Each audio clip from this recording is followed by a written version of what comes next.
What's up, guys? Video 2. Welcome back. I'm so excited I've gotten this far. This video and the next video is going to be a two-part series. We're going to talk about shin splints. In this video, we're going to talk about what they are, why they occur, and we're going to discuss the recent research on icing and how things are starting to change. And then in part 2, the next video, I will go over some ways you can deal with your shin splints and some treatments that I would use in dealing with that pain in the lower leg. So, shin splints.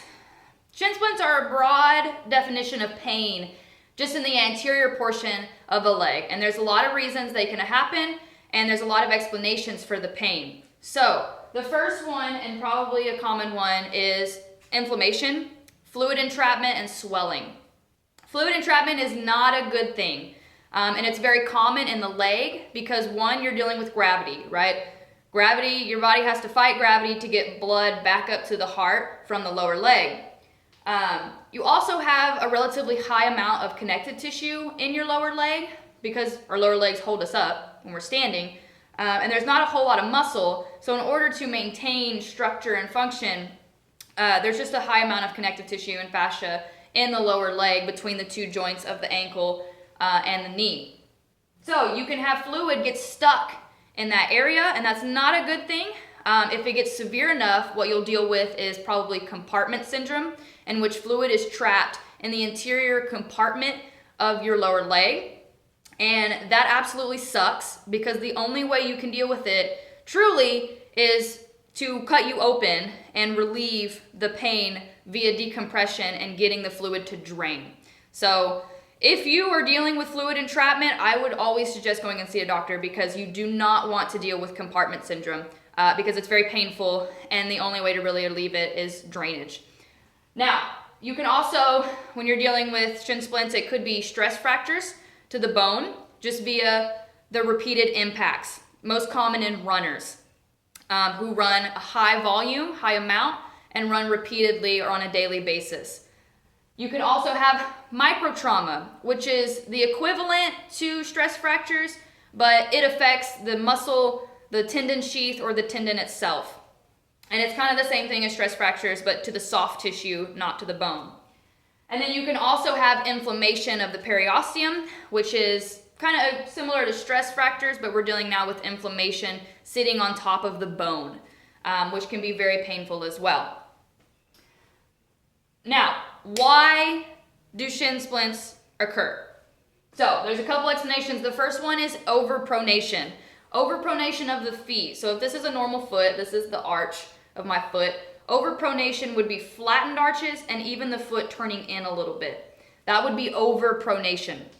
And basically, how that causes shin splints is because I'm overpronated, my ankle is now out of alignment and it's stressing the muscles and the tendons and the connective tissue in my lower leg because I'm out of alignment. And that can cause all the damage we talked about and inflammation as well. The only way to deal with overpronation is really to go have your foot scanned and get a special insole made for you. Now, you can also get shin splints via a muscle imbalance between the posterior and the anterior portion of your legs. Basically, your calf is stronger than the muscles in your shin, and it's stressing out those muscles in your shin. Okay, that's the basic explanation of that one. You can also have poor stabilization in the hip. Kind of in the same way you're dealing with pronation in your feet. If I have poor stabilizers in my hip, it means all the legs lower in the leg have to work a little bit harder, okay? Because my hip stabilizers are not functioning the way they should be. And then the last one, which is probably the most common one, is just a general overuse, and that whether you're running or jumping or sprinting, whatever, you're doing it so much and so often that you're doing some damage, and the damage is not getting a chance to heal. And it goes back to that circulation, right? Circulation in the lower leg tends to be a little bit poor, and so it's harder and it takes a little bit longer for things to heal up. Now, the most common way most people deal with injuries like shin splints or minor sprains, bruises, things like that, is icing. And the recent research on icing is it's starting to go back now, and that icing has always been the way that we deal with minor injuries.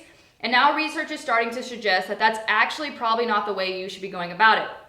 And there's a very logical explanation for this. And the biggest one is vasoconstriction. And that when we are cold, when we're in cold environments, and everyone's experienced this, you've probably noticed it, your body vasoconstricts, and that the blood vessels, instead of being dilated and big, they close in and they shrink in towards the body to conserve heat. Now, when you're dealing with an injury, vasoconstriction is probably not a good thing, because vasoconstriction means you're going to get less blood to the afflicted area. And if you have severe swelling, that might be warranted, right? I don't want my ankle to swell so large that the swelling busts out of my skin. That's not a good thing. But you want blood to get to the area. If you don't, if you vasoconstrict, you ice, you're going to get less blood to the area, and less blood means less white blood cells, which are step one in any healing process, because they make sure that there's going to be no infection, and they're going to be the ones, the little guys that clear all the debris out of the way so we can begin healing. If you have less blood, you also have less oxygen. All of our tissue needs oxygen just to survive, and it needs additional oxygen to heal. You need oxygen. So if you have less blood, you also have less nutrients coming to the area. Basically, if I can't feed my shoulders aren't going to work. And that's kind of the basic there, right? You need those nutrients into the area, because these little guys that are down there fixing everything have to work very hard to make that happen.